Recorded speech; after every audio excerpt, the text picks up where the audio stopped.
Buongiorno, sono Francesca di Studio D e benvenuti al secondo appuntamento per ricordare il sommo poeta Dante Alighieri, un personaggio che Dante nomina nell'inferno, nel purgatorio e nel paradiso, cioè Giulio Cesare, e una colonia, la nostra colonia, Iulia Concordia, oggi Concordia Sagittaria, in provincia di Venezia. Quella che vedete qui, che appare ai vostri occhi, è un tratto della Grande Biagna, questa strada, questa incredibile strada che congiungeva Adria in provincia di Rovigo ad Aquileia, e colonia fondata nel 181 a.C. La Biagna probabilmente oggi ha messo d'accordo più o meno tutti gli studiosi sulla sua datazione, che dovrebbe risalire al 131 a.C. Ma questa Biagna naturalmente era collegata, poi cambiando nome in via Popiglia arrivava a Rimini e da Rimini a Roma come via Flaminia. Quindi in realtà alla fine la Biagna aiuta a completare quel percorso che congiungeva Roma ad Aquileia. Ma queste terre, attraversate da genti che provenivano dal sud Italia, poi arriveranno dal nord, è una strada che le attraversava un territorio e probabilmente agglomerati agrari, prima insediamenti paleoveneti, di cui non conosciamo però il toponimo, non conosciamo il nome. Sappiamo però che nel 49 a.C. questi bici e pagi, così sono definiti, con dei nomi tra l'altro che non sono neppure di origine romana, diventeranno un prima municipium e poi tra il 42 e il 41 a.C., molto probabilmente, sotto Ottaviano, e anche colonia, che verrà dedotta proprio inviando dei veterani dal centro Italia. E nascerà così Iulia Concordia, la nostra colonia. Ma ora vediamo, il 49 è un anno particolare anche per Giulio Cesare, che dopo aver oltrepassato il Rubicone in aperta opposizione al Senato, comunque con grandi stravolgimenti nella storia e nella città di Roma, naturalmente si troverà a scontrarsi col grande nemico Pompeo nella guerra civile. E allora Dante ricorda proprio un momento di questa guerra, ma leggiamo il passo di questo canto, il 18° canto del Purgatorio, dove sono puniti coloro che non hanno messo troppa sollecitudine nel fare il bene, gli accidiosi, e che sono costretti tra l'altro a correre a perdifiato continuamente, ricordando in modo alternato, cantando i nomi di coloro invece che avevano dato tutto per il bene. E tra questi anche Giulio Cesare, secondo Dante. E quale Ismeno già vide e Asopo, luogo di sé di notte furia calca, pur che i Teban di Bacco avesse ruopo, cotal per quel giron suo passo falca, per quel ch'io vidi di color venendo, cui buon volere e giusto amor cavalca. Tosto fur sovra noi, perché correndo si movea tutta quella turba magna, e due dinanzi gridavan piangendo: Maria corse con fretta alla montagna, e Cesare per soggiogare Ilerda punse Marsiglia e poi corse in Spagna. Ratto, ratto, che il tempo non si perda, per poco amor gridavan gli altri appresso, che studio di ben far grazia rinverda.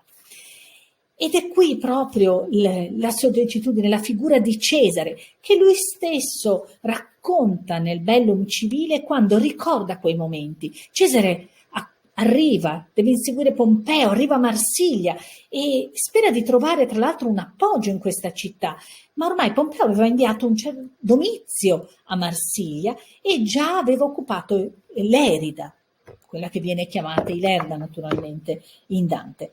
E allora leggiamo anche il Bellum Civile, questo passo di Cesare. Ivi giunto, Cesare, viene a sapere che in Spagna è stato inviato da Pompeo Vibulio Rufo, lo stesso che egli, pochi giorni prima, aveva preso a Corfinio e lasciato libero. Parimenti Domizio era partito ad occupare Marsiglia con 7 navi celeri che aveva requisite da privati nell'isoletta del Giglio e nel territorio di Cosa, ed aveva equipaggiate con schiavi, liberti e coloni propri.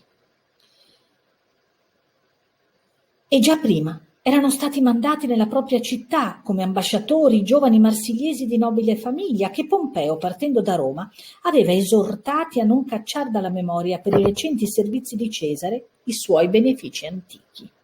Dietro questi ordini i marsiliesi avevano chiuso le porte a Cesare. Avevano chiamato a sé gli Albici, popolazione barbarica da tempo remoto sotto la loro protezione, abitanti i monti sopra Marsiglia. Dalle regioni confinanti, da tutte le rocche dei dintorni, avevano ammassato il grano in città, organizzato in città fabbriche di armi e ora riparavano mura, porte, flotta. Cesare chiama a colloquio i 15 primati di Marsiglia. Con essi tratta perché un'iniziativa dei marsiliesi non determini lo scoppio della guerra. È loro dovere seguire l'autorità dell'Italia intera piuttosto che accondiscendere alla volontà di un solo uomo. Tutti gli altri argomenti che pensa possano guarire la loro follia sono da lui addotti. Gli ambasciatori riferiscono il discorso di Cesare ai loro concittadini e in nome del Senato gli riportano questa risposta. Essi capiscono che il popolo romano è diviso in 2 partiti. Non tocca al loro giudizio, né sarebbe nelle loro forze decidere quale partito difenda la causa più giusta. Ma i capi dei 2 partiti sono Gneo Pompeo e Gaio Cesare, protettori della città ambedue. L'uno ha concesso loro in nome dello Stato il territorio dei Volci Arecomici e degli Elvi. L'altro ha dato loro come tributari i salli vinti in guerra e accresciuto le loro entrate. Perciò pari benefici è loro dovere rendere pari riconoscenza. Nessuno dei 2 quindi aiutare contro l'altro né accogliere nella città o nel porto. Durante queste trattative Domizio giunge a Marsiglia con la sua flotta, gli abitanti accoltolo gli affidano il governo della città e il comando supremo della guerra. Cesare, sentendosi profondamente oltraggiato, conduce sotto Marsiglia 3 legioni. Dispone la costruzione di torri e tettoie per l'assalto della città e di 12 navi da guerra ad Arle. Quando queste navi, dopo 30 giorni dal taglio del legname, furono finite e attrezzate e quindi menate a Marsiglia, ne dà il comando a Decimo Bruto e lascia per l'assedio della città il legato Gaio Trebonio. Contemporaneamente a questi preparativi e disposizioni manda innanzi in Spagna il legato Gaio Fabio con 3 legioni, che aveva distribuite per l'inverno a Narbona e nei dintorni, e gli ordina di occupare rapidamente i passi dei Pirenei, che in quel momento erano presidiati dal legato pompeiano Lucio Fabio.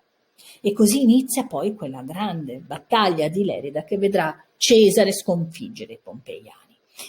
Ecco, Dante ricorda questa profonda sollecitudine di Giulio Cesare nel fare il bene, che in questo caso è cercare di portare poi al grande inizio di quello che sarà poi l'impero.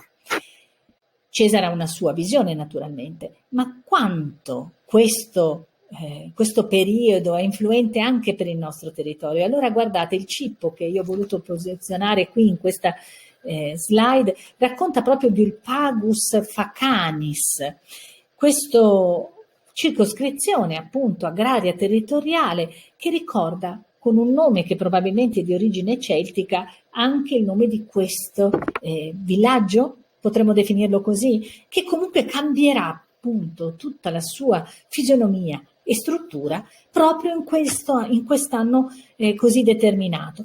Un anno 49 avanti Cristo in cui una Lex Roscia stabilisce appunto la trasformazione di questi agglomerati in municipia e che probabilmente però era stata voluta da Giulio Cesare perché sperava così di ottenere l'appoggio di tutte quelle popolazioni transpadane nella Gallia Cisalpina proprio per i suoi poi obiettivi politici futuri. E poco dopo nascerà, tra il 42 e il 41, ormai Giulio Cesare non ci sarà più, la colonia di Iulia Concordia, grazie appunto a Caio Ottaviano.